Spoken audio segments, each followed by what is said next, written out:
De Circo Freak recibimos al secretario general de la bancaria y diputado nacional. Está con nosotros el señor Sergio Palazzo. Que además trajo medialunas.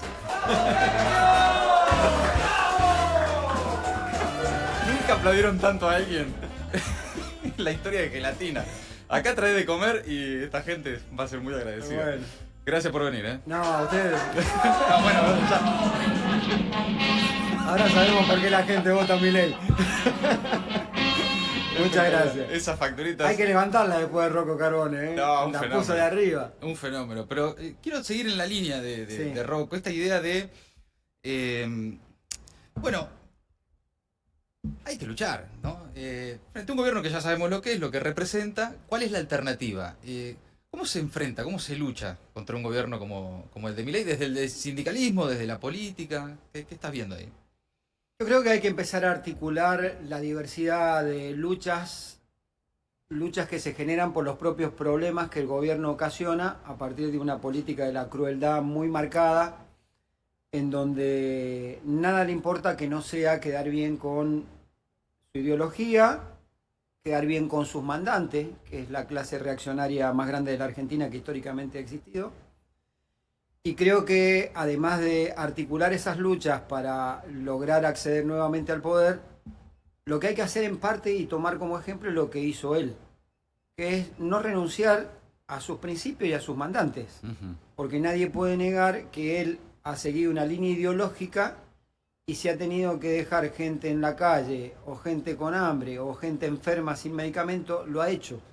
Nosotros no tenemos que volver a cometer el error de que nos importe más una tapa de un diario, la opinión de un economista, la opinión de un comunicador con mucho rating y hacer lo que tengamos que hacer el día que volvamos a ser gobierno. Creo que ese es el camino. ¿Quiénes son los mandantes de Milei? ¿Quién gobierna hoy la Argentina? Milei es el presidente, claramente, él, su hermana, su gente, pero ¿quién gobierna hoy la Argentina?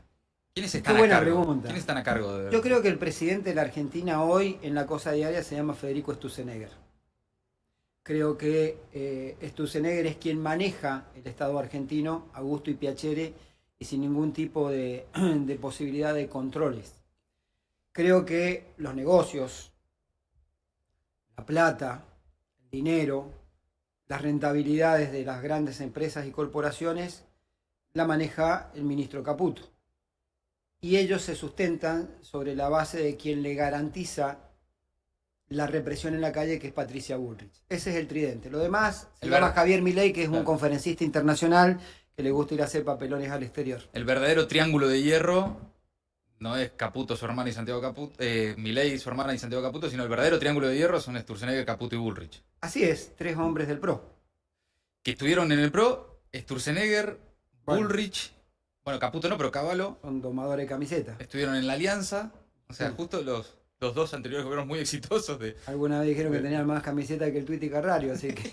Sí. Bueno, pero claro, van cambiando la camiseta del espacio político, pero en definitiva los intereses que representan siguen siendo siempre los mismos. Exactamente, sectores financieros internacionales, grandes corporaciones económicas. Creo que por ahí pasa. Tampoco hay que analizarlos mucho, ¿no? Yo siempre digo, a veces nos descerebramos pensando en los programas económicos que ellos plantean, en los programas de gobierno, son muy básicos, son muy primates. El programa de ellos es una simple transferencia de ingresos de los sectores medios y los sectores menos pudientes de la Argentina hacia los grandes márgenes del capital. Mira, te doy un dato, suelo darlo con números para ejemplificarlo, Dale. ¿no?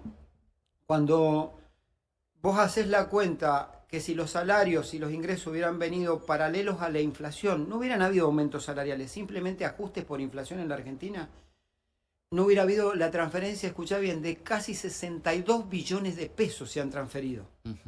30 y pico millones, 37 más o menos, son del bolsillo del trabajador que no le ingresó porque su salario fue por debajo de la inflación. Más de 12 billones es lo que no recaudó la Seguridad Social, producto de esa caída de ingresos, y aproximadamente 4 billones, así los tres números más gruesos, lo que no percibieron las obras sociales y las organizaciones sindicales. Cuando vos mirás que el aumento a los jubilados del 7,2%, más actualizar el bono a 110.000 pesos, 7,2% para que nos pongamos en lugar, son 2,5 kilos de carne. Eso es lo que pretenden vetarle a los jubilados. Mm. Eso, según la misma Oficina de Presupuesto del Congreso de la Nación, costaba 6 billones de pesos. Y te acabo de decir que haber traído los salarios al ritmo de la inflación hubieran sido 12 billones de pesos más de recaudación. O sea, te sobraba para dar eso y darle mucho más todavía. Es una simple transferencia de ingresos y ellos vienen a cumplir ese cometido. ¿A dónde va esa transferencia de ingresos? Y al capital, seguramente, al dueño del capital, ¿no? Sergio,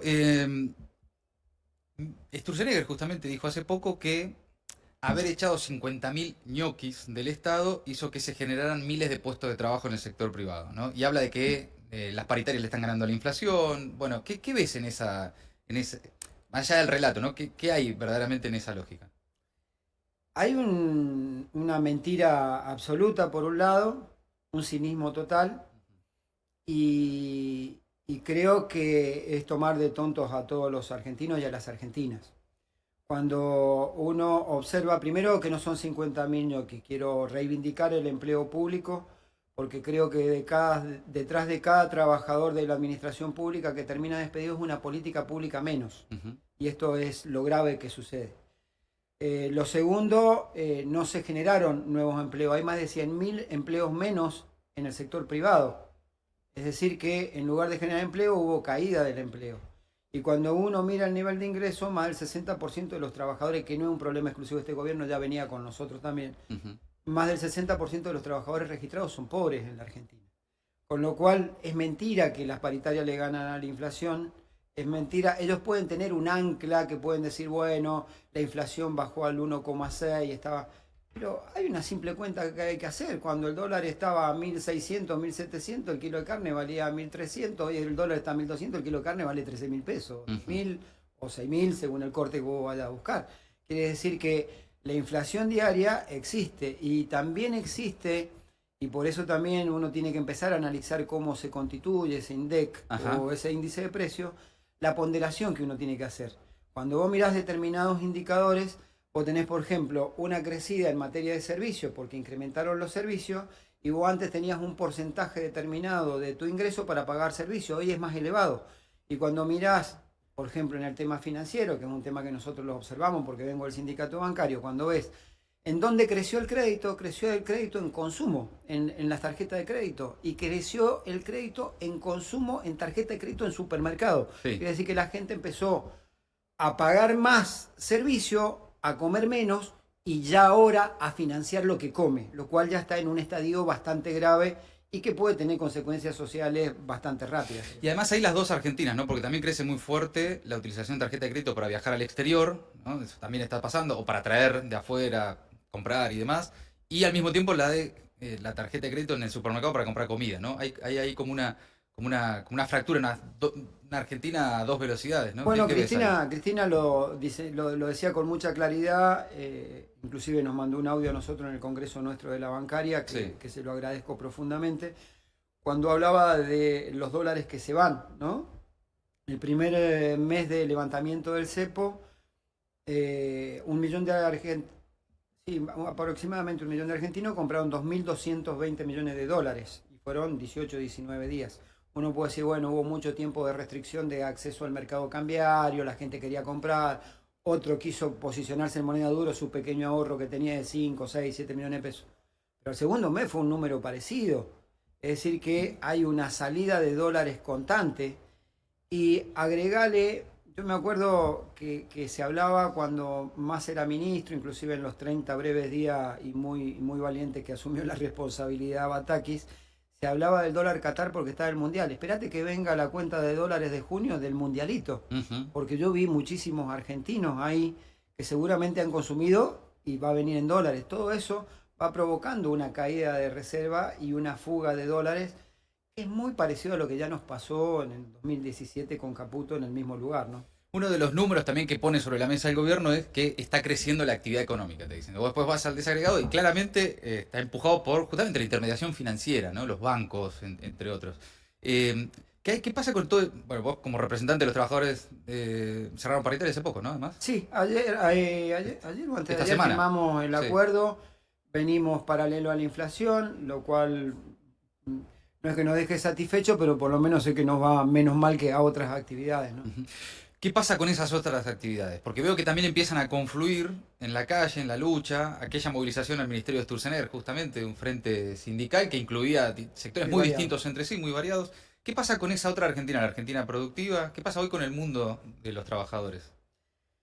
Mirá, lo que está pasando claramente es que él podrá decir que hay un crecimiento de la actividad económica, pero por algunos factores estacionales, puede ser el tema campo, puede ser la intermediación financiera, pero en realidad el que la está pasando mal es el mayor generador de empleo, que son las pymes en la Argentina. Cuando vos mirás que casi 13.000 pymes han cerrado en la Argentina en este breve lapso de gobierno, bueno, el empleo en la Argentina, el 70% lo generan las pymes, quiere decir que son familias que se fueron quedando sin empleo. Producto de una apertura, vos lo decías recién, no solamente es el dólar compra para generar tu propio activo en moneda extranjera, sino también es la compra que empezás a hacer de productos que vienen de afuera ante una apertura de las importaciones. Ujú.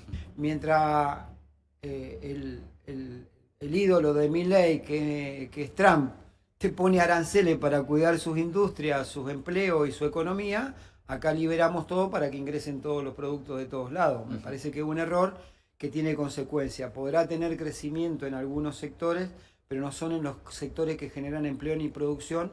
Y esto tiene impactos, ya lo hemos vivido, lo vivimos en los 90, lo vivimos en el inicio de los 2000, y no es ninguna receta nueva, es más de lo mismo. Sergio, ¿y cómo se construye o qué estás viendo de construcciones alternativas a esto, ¿no? Porque bueno, también hay un sector de la sociedad que banca, que acompaña, que todavía cree en Milei, cree que ahí hay una esperanza. Está también todavía muy reciente el recuerdo de lo que fue un muy mal gobierno del Frente de Todos, ¿no? Y la inflación también era, además de un número, era, ¿no?, desquiciante esa inflación con la que veníamos, no sabrá cuánto iban a estar las cosas al día siguiente. Queda todavía, ¿no? Está ese recuerdo. ¿Cómo se construye una alternativa? ¿Qué pasa también con las luchas? ¿Qué pasa con la CGT? ¿Qué pasa con de qué forma, más allá del diagnóstico, se construye una alternativa a este gobierno? El primer paso creo que se empezó a dar, que es construir una unidad en este proceso electoral. Que Ok. nosotros hubiéramos ido divididos en este proceso electoral hubiera sido muy duro, no solo para el espacio político en el que yo milito, sino también hubiera sido duro para la sociedad argentina. Respecto a las tensiones internas que se han generado y que se generan, nosotros hemos tenido una virtud, tenemos una ventaja comparativa y una desventaja comparativa también. La ventaja comparativa es que nosotros hemos mantenido nuestros 99 diputados nacionales Ujú. juntos. Sí, sí, es verdad. Salvo alguna votación en particular que algún gobernador por alguna necesidad desprendió 2, 3 diputados que no nos Sí. acompañaron, nos hemos mantenido juntos. Cuando yo miro los otros espacios, veo que hay 3 bloques de La Libertad Avanza y son 30 y pico diputados. Ujú. Veo que el radicalismo tiene 2 bloques y aparte uno de los sectores, que es el de Mane, ya decidió irse de la Unión Cívica Radical para crear un nuevo espacio. Veo que el PRO, que terminó yendo a la rastra o arrastrado, no sé cuál sería el mejor término, Ujú. de la mano de La Libertad Avanza, sus 2 candidatos a presidente de la Nación en un año y medio terminaron fuera del circuito del PRO. Una porque está con Milei, el otro porque presentó su propio partido para ser candidato a legislador porteño. Sí, y en la Entonces, provincia de Buenos Aires ya la rendición es total del PRO hacia la Libertad Avanza, sí, sí, se lo sí. comió, se lo comió. Antes Milei los identificaba como decía, eran juntos por el cargo, ahora me parece que habría que cambiarlo y sería arrastrados por el cargo, más o menos, ¿no? Pero digo, esto es una ventaja comparativa. Logramos aún en esas disidencias y esas tensiones internas mantener el espacio. ¿Qué es lo malo? Que tenemos que resolver más rápidamente los problemas internos. ¿Por qué? Y porque la alternativa de generar la esperanza en la sociedad de un cambio a esta triste realidad, el espacio político que más la puede brindar somos nosotros. Es decir, Unión por la Patria, ahora Fuerza Patria, ¿no? Ujú. Creo que ahí tenemos una responsabilidad nosotros de poder resolverlo. ¿Cómo lo resolvemos? Yo creo que hay que resolverlo estableciendo un programa con mucha claridad que le explique a los argentinos qué es lo que vamos a hacer para hacer gobierno y por qué necesitamos en esta elección legislativa tener mayor cantidad de legisladores para que no siga avanzando ni Milei, ni Sturzenegger, ni el poder económico sobre la vida diaria de los argentinos. ¿Por qué? Porque hoy nos pasa algo realmente distinto a lo que nos ha pasado históricamente a los argentinos. Hoy gobiernan las corporaciones en la Argentina. Ujú. Esta es la verdad. es como que estuviera todo loteado el gobierno, ¿no? Una parte para Techín, una parte para este, para el otro. Está loteado el gobierno. Cuando las corporaciones gobiernan, es como que hay un manto de sombra que se extiende sobre toda la sociedad hasta en la vida cotidiana. Antes lo hacían, ese manto que te tiraban encima, sobre la base de su poder económico y condicionar gobierno. Ahora tienen un representante de ellos que pusieron en el gobierno y ganó las elecciones. Entonces tienen, por un lado, legalidad y legitimidad. Y eso está ocasionando un gran problema porque están de los dos lados del mostrador. Esto hay que cambiarlo radicalmente para que no te eliminen el INTI porque le diste facultades delegadas, para que no te eliminen Vialidad Nacional, para que no te quieran eliminar el banco genético de datos, cosas que son muy caras a los sentimientos argentinos y que son de una utilidad fundamental en el crecimiento de una sociedad. Todo esto nosotros tenemos que explicarlo, tener un programa y explicárselo a la sociedad. Dimos un paso que es tener un acuerdo para ir juntos en la elección. El segundo paso tiene que ser comprendernos en un programa que nos integre a todos. Y en ese sentido, la herramienta electoral, ¿no? Este año legislativas, bueno, primero Buenos Aires, después las nacionales, vendrá dentro de 2 años la presidencial, pero y mientras tanto, ¿qué pasa con las distintas luchas que se observan, ¿no? El Garrahan, las universidades, los jubilados, por ahí a veces confluyen, como va a suceder este jueves, Sí. por ahí a veces están más dispersos. ¿Qué pasa con también la unidad que empieza a verse por abajo, reacciones? ¿Y qué pasa con el mundo sindical, Sergio? Yo creo que tiene Porque que hay un tener otra sector, mirada, hay ¿sí? un sector del sindicalismo que dice, bueno, no, es con diálogo, es sentarse en la mesa, es pensar mesas de reformas laborales y qué sé yo, la cúpula de la CGT, y otros sectores que han decidido luchar y que son más combativos. ¿Qué pasa en esa lógica, en esa dinámica? Lo primero hay que aprovechar la oportunidad que nos dan los tiempos estatutarios, que en noviembre tiene que haber una elección en la CGT para elegir nuevas autoridades. Sí. Y creo que esas nuevas autoridades, al igual que en la política, tienen que tener un programa, porque es más fácil decidir en función del programa quién te va a conducir y quién no te va a conducir. Y ese programa inexorablemente tiene que tener un punto de confrontación con las políticas de este gobierno. Yo no tengo dudas en eso. Una cosa es que Hoy no lo tiene. hoy no está ese punto O lo de tuvo en un confrontación. momento o algún... Arrancó bien porque en realidad hemos tenido 3 paros generales Sí, desde sí, que sí. empezó, hemos tenido 2, 3 marchas, pero creo que hay que empezar a unificar las luchas. Yo creo que no hay que dejar que los sectores vayan por su cuenta, cada uno a tratar de ver qué puede conseguir, porque en esa división y en esa diáspora somos presa fácil del poder económico y del poder del gobierno, ¿no? Creo que tiene que tener una mirada de confrontación con el gobierno, la nueva conducción de la CGT, y aspiro que eso se discuta y se debata. Lo segundo, más allá que los centros de decisión, no solo en el sindicalismo, en la política, en las mismas empresas, tienen un núcleo duro de decisiones, ese núcleo duro hay que abrirlo. La CGT tiene un consejo directivo, tiene que tener más reuniones de consejo directivo porque ahí estamos representados todos. No que haya una mesa chica que pareciera que funciona como si fuera la representación total de la CGT. No, compañeros que están en la CGT eligieron un consejo directivo, para eso eligieron los congresales, y debería tener mucha más actividad que la que tiene. Precisamente para discutir esto, que una reforma laboral no implique una regresión de derechos. Hoy significa tratar de mantenerlo y dar un paso adelante, obviamente, en los momentos en que la fuerza se pueda y las condiciones estén dadas para tener más derechos, no para tener menos. ¿A quién imaginas encabezando esa CGT, esa nueva CGT o el recambio de autoridades a fin de año? Por ahí sería imprudente que yo ponga un nombre porque sería como condicionar una discusión. Ok. Yo prefiero empezar a discutir que para mí el primer punto tiene que ser un programa de confrontación con el gobierno de Javier Milei y su política. Plan de lucha. Plan de lucha si querés, Ok. pero un programa que tienda a confrontar. Flaco, nosotros no podemos No hay mucho para definir dialogar ya. Claro, no podemos definir que la educación pública te la resuelvan alumnos del Newman, con todo el respeto que puedo tener por cualquiera, ¿no? Mm. Pero tiene que resolver personas que hayan estado en la educación pública, que las finanzas te las digan del JP Morgan, cómo va a ser las finanzas públicas, tampoco. Te la tendrá que resolver alguien que haya estado en la banca pública. Es decir, nosotros tenemos que tener un programa arraigado, con raíces nacionales, con raíces en los sectores populares y políticos que nos vayan a acompañar. Y otra cosa que me parece importante, una vez que se acceda al gobierno nuevamente, nosotros tenemos que tener una comunión estrechísima con la sociedad que nos votó, que nos acompañó y que se siente identificada. Porque cuando gobiernan ellos, los liberales, los de derecha, en realidad tienen su poder centrado en que las corporaciones lo sostienen. El pueblo tiene que sostener a los gobiernos para que tomen medidas concretas y transformadoras en función de la sociedad. Mirá lo que le pasa a Cristina, y discúlpame si te saco un minuto en esto. Claro, sí. Cristina es inocente, primero. Segundo, Cristina ha sido perseguida.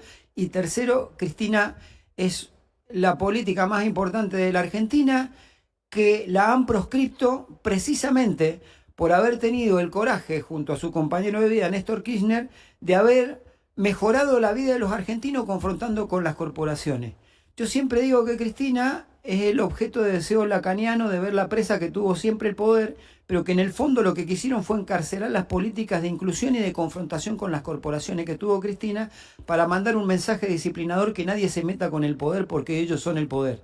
Bueno, nosotros no tenemos que permitir que pase lo de Cristina. Cristina tiene que estar libre y además cuando haya un gobierno nuestro, nacional, popular, lo tenemos que sostener en la calle porque a ellos lo sostienen los grandes medios, lo sostiene la justicia y lo sostiene el poder económico. Nosotros tenemos que tener esa comunión con los nuestros para que sea la sociedad y el pueblo el que sostenga las medidas de ese tipo de gobierno para que no pase nuevamente lo que pasó con Cristina.